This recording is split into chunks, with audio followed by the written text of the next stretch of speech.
Hey guys, I'm Will from Tested. Norm from Tested. Norm, juicing is a thing these days. It's very popular. Yeah, and we're not talking about steroids or those orange squeezy things that you put half the orange in and You turn the orange. Well, there's that kind, and then there's also the one that you have that has the lever and it mashes. Oh, mashes, like a grapefruit juice, a big. Well, and then there's the other one that they have like at bars to get a little bit of juice out of a lime. Right. We're not talking about any of that. Do you know what the one where you turn the orange? It's called a reamer. It is called a reamer. Yeah, a reamer. Think about that for a minute. We're talking about juicing vegetables and other kinds of fruit. So there's basically two kinds of juicers that are available on the market today. Yes. And we have representatives of both here. The one on the left is a Breville. And it's a centrifugal. Centrifugal? Centrifugal? Centrifugal. Like centrifugal force. That's not a real thing, but this is a real product. It's a centrifugal juicer. So the way this works is that there's a feed tube in the top that's 3 or 4 inches across, 3 inches across, I think exactly. You jam the food down in this hole, and then there's a basket with some blades inside that spins at a really, really high speed. It's a circular blade, and what happens is the juice goes through the basket. The liquid goes straight out. And when the basket's filled up with pulp, then it spills over into a reservoir. I think it probably blasts out. I bet it's going to get real gnarly up here. It spins very fast. Right. 6,500 RPMs to 13,000 RPMs. That's for this specific model. Very high speed for this particular model. Your mileage may vary depending on the model you get. There's some benefits to this. It's typically easier to clean. It's easier set up and break down. It also can juice tougher objects. Yeah, so things like carrots and beets and turnips. And you can adjust the rotational speed. Exactly. The other competing technology is this. It's called a macerating juicer. Masticating. Masticating. Basically what it does is forces the product that's going to get juiced, pulped, into a very small area where it's mashed through a fine mesh and some kind of rough blades. They're not sharp blades, they're just hard metal with straight edges. So masticating means chewing. So basically you have an auger inside. I can show you. Which is, it's like what, a tool. It's a drill bit, basically, basically to take material out. So this is the auger.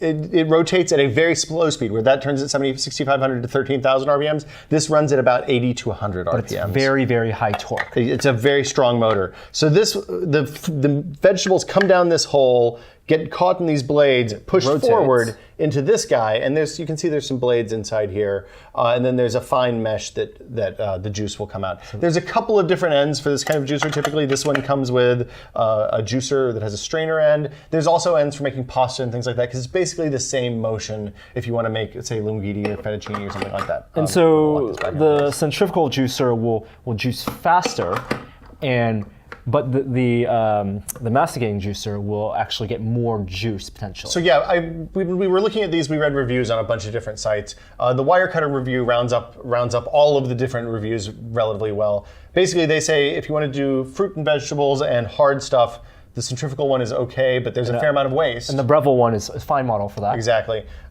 If you want to do green leafy vegetables, focus on a masticating juicer like this Omega 8000. And they're very comparable in price, around $200. Yeah, so this one was, I think, $200. It's $340 list, but in reality, it's $250 on Amazon, all sorts of places. This is around $200. So let's demonstrate some juicing.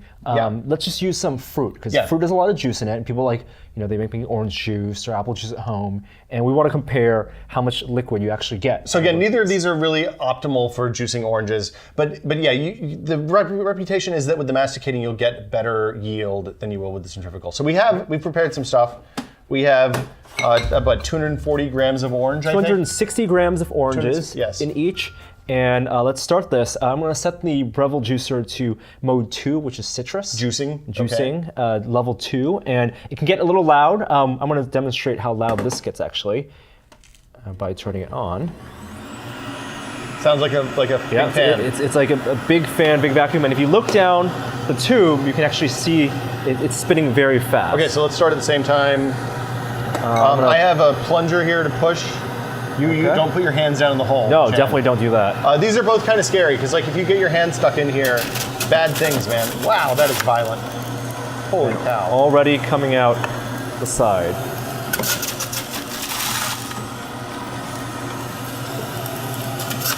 It's like those scenes, the torture scenes in those movies. Like Hostel? Is this an Eli Roth production? Yes. I never saw that movie. Is it any good?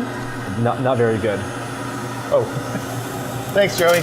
All right, I'm done with my orange. On mine, you can see the pulp is coming out the front. I'm spilling everywhere, apparently. Oh, you are totally spilling. Joey!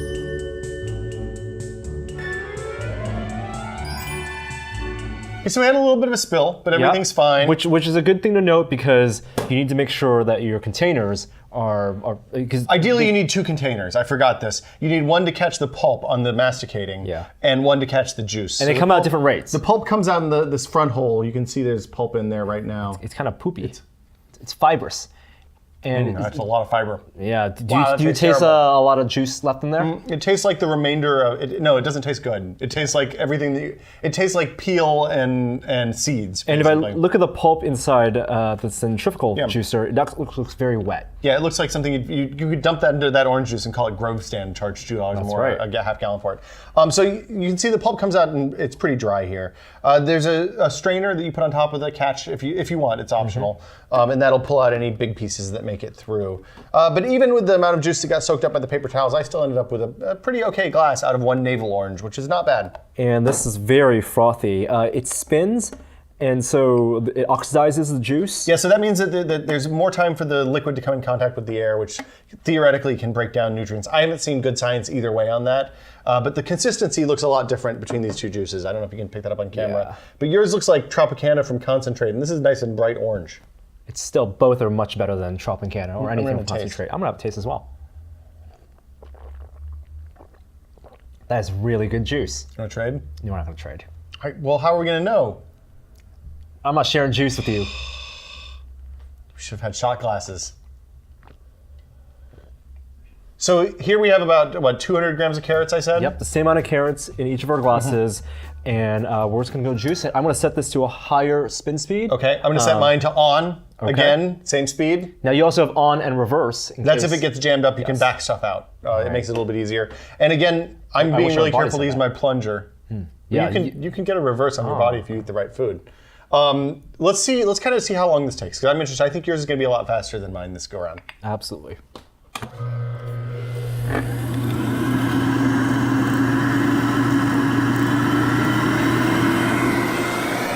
Ready? Yep.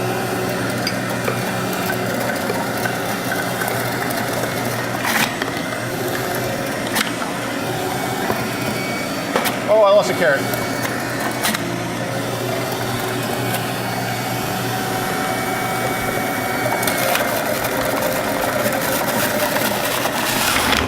Jesus. Would you hand me that carrot on the floor if you have a sec?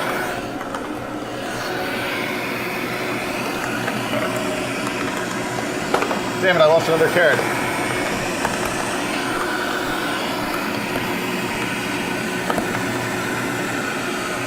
So yours is a little faster. A lot faster.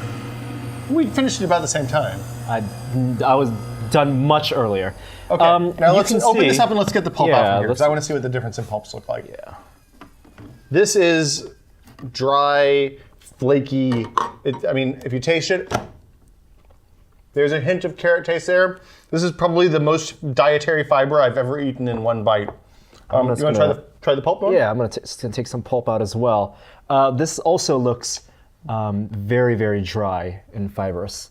What do people do with the pulp? You can do things like make carrot bread. I mean, you can make, there's recipes, a ton of recipes. It is kind of a nutritious thing because there's a lot of dietary fiber in it, apparently. It's very sweet. Still. Yeah, that tastes a lot like carrot pulp. Okay, so now let's look at the juice yield. I'm pulling orange juice out of my mustache still. We'll put it back together in a minute, Norm.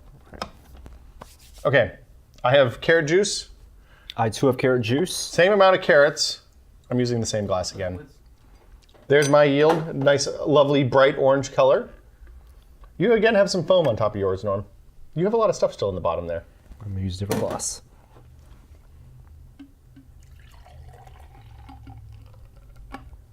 Frothy. And you can see that yours actually has more juice. Just a little tiny bit. Just a little bit. Are these the same glasses? We should set them down on the table. So again, you can see the froth. There's more, potentially more oxidation in the second go round with the centrifugal juicer. You want to taste? Let's do a taste. It's carrot juice.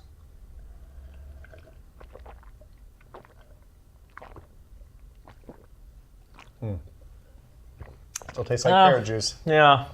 Okay, carrot juice still not my favorite. No. Let's clean out the machines, and we have a big batch of leafy green vegetables, so you can see what's next. Kale. Kale.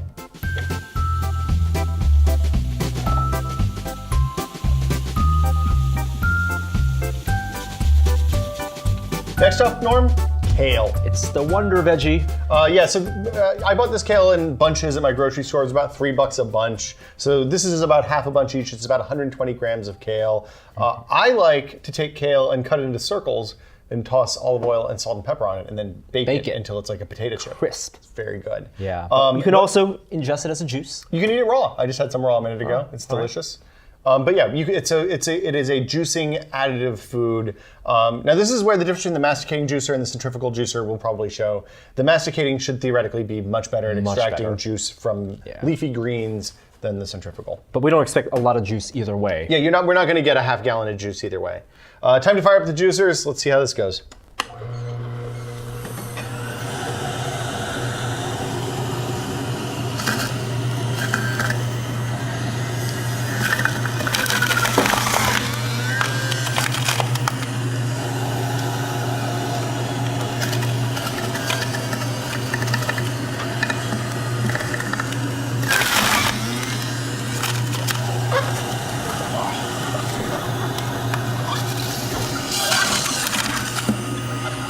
I have a really bad angle for this. Oh, I'm done. Yeah, I have to stretch. I don't want to hear it. There's a lot of. I'm gonna turn mine off. The thing with this Breville juicer is that it really emits a tremendous amount of force. Yeah, you wouldn't want to get just. It can make a terrible mess. Both of these can make a terrible mess. This one will make a terrible mess in a different way. That looks like something unpleasant. Green cat poop. Yes. Yeah. So the terrifying thing about this one isn't so much the mess that it makes; it's the fact that if your finger gets caught into a tight wad of lettuce and gets pulled in there, real bad things are going to happen to your finger. Like I think you could probably easily lose a finger in this machine. It's the torque is so high. So the last of my veggies are in. This is coming out like mulch. But it's not particularly warm. I'm gonna turn it off. Let's measure the juice. I think I'm still dripping. Let me give it a minute. That is some bright green, some Irish Spring type juice. It's like a shot of kale. It is a shot of kale. This is how you get your veggies every day if you don't like eating veggies very much.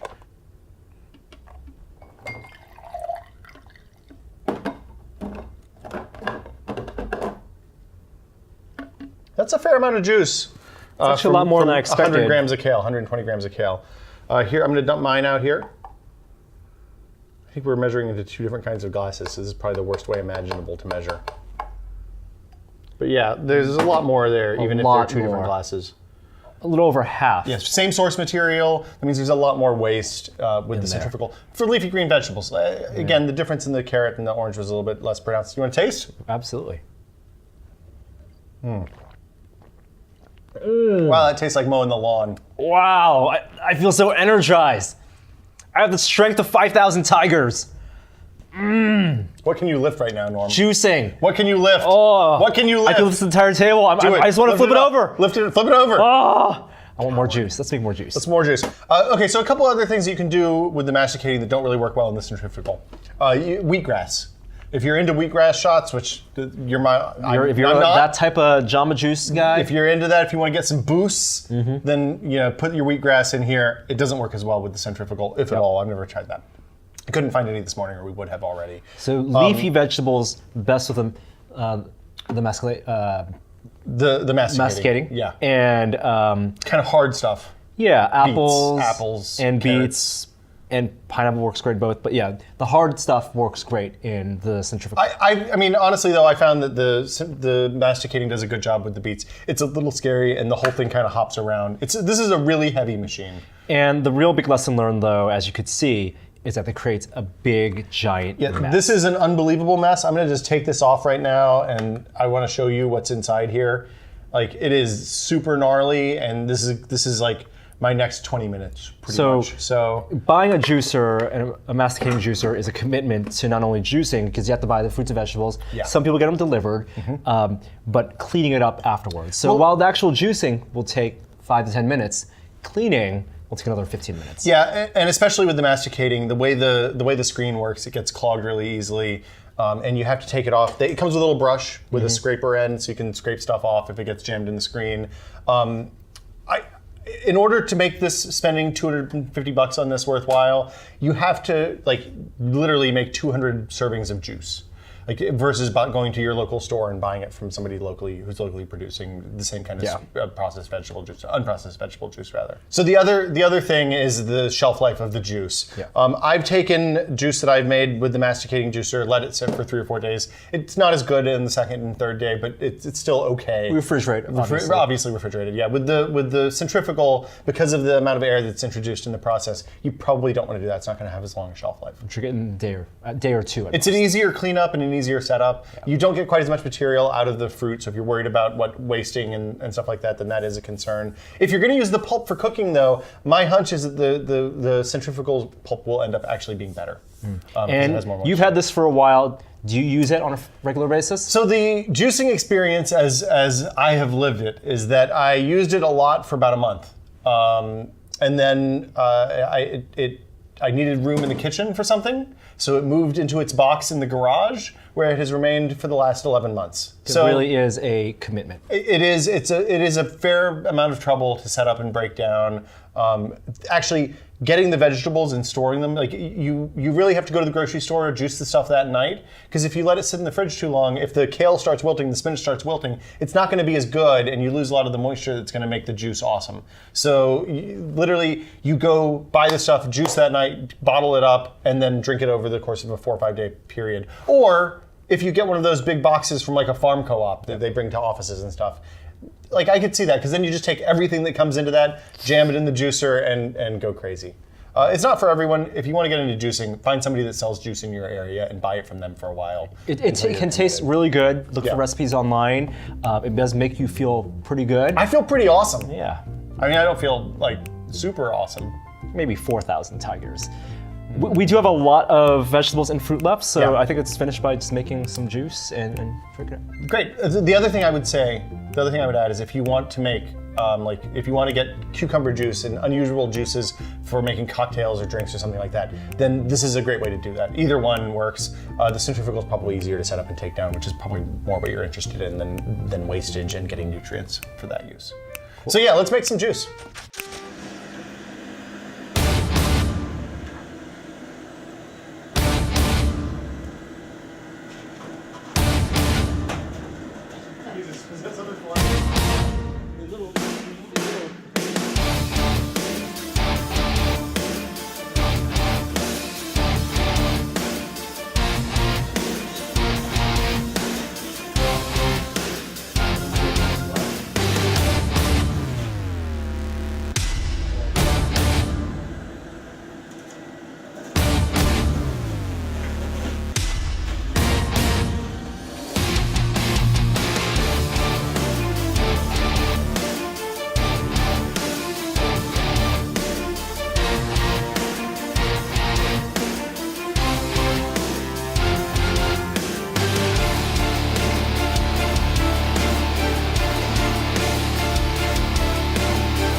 Hey guys, I'm Will from Tested. I'm Norm from Tested. Norm, juicing is a thing these days. It's very popular. Yeah, we're not talking about steroids or those orange squeezy things that you put half the orange in and and turn the orange. Well, there's that kind, and then there's also the one that you have that has the lever and it mashes. Oh, mashes, like a grapefruit juice, a big. Well, and then there's the other one that they have at bars to get a little bit of juice out of a lime. Right. We're not talking about any of that. Do you know what the one where you just turn the orange? It's called a reamer. It is called a reamer. Yeah, a reamer. Think about that for a minute.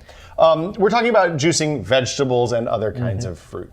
So there's basically two kinds of juicers that are available on the market today. Yes. And we have representatives of both here. The one on the left is a Breville. And it's a centrifugal. Centrifugal. Centrifugal? Centrifugal. Like centrifugal force. That's not a real thing, but this is a real product. It's a centrifugal juicer. So the way this works is that there's a feed tube in the top that's 3 or 4 inches across, 3 inches across, I think exactly. You jam the food down in this hole, and then there's a basket with some blades inside that spins at a really, really high speed. It's a circular blade, and what happens is the juice goes through the basket. The liquid goes straight out. And when the basket's filled up with pulp, then it spills over into a reservoir. I think it probably blasts out. I bet it's going to get real gnarly up here. It spins very fast. Right. 6,500 RPMs to 13,000 RPMs. That's for this specific model. Very high speed for this particular model. Your mileage may vary depending on the model you get. There's some benefits to this. It's typically easier to clean. It's easier set up and break down. It also can juice tougher objects. Yeah, so things like carrots and beets and turnips. And you can adjust the rotational speed. Exactly. The other competing technology is this. It's called a macerating juicer. Masticating. Masticating. Basically what it does is forces the product that's going to get juiced, pulped, into a very small area where it's mashed through a fine